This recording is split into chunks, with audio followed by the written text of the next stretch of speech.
2. I could not do day 2 yesterday because it rained all evening.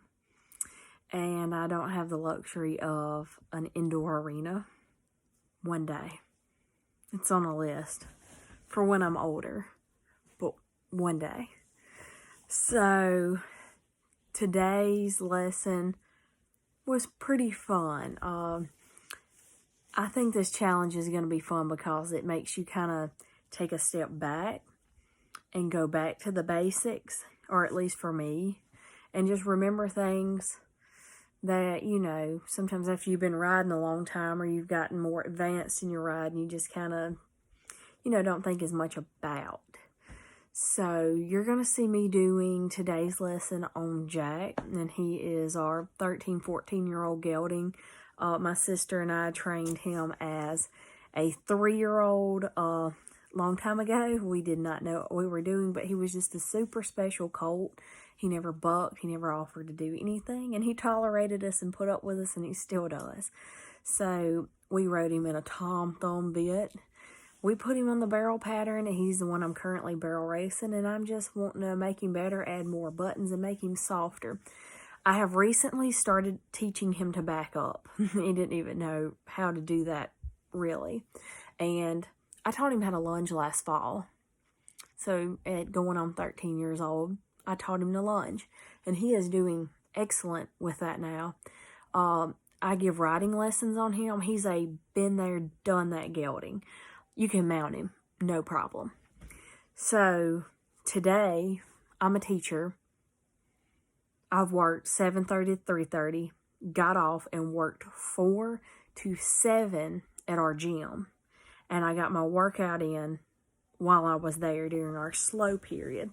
So I left the gym at 7 o'clock, got to my place about 7:20, got my horse up, saddled him to do this lesson before it got dark. So you'll see in the video he does his head and giraffes sometimes when you put pressure on the bit, and I'm trying to get him to like drop his head, and he does some. So there were distractions. So he's trying to walk off some on me because normally he just stands there. Like I said, he's a lesson horse. He don't care what you do to him. He's bomb proof.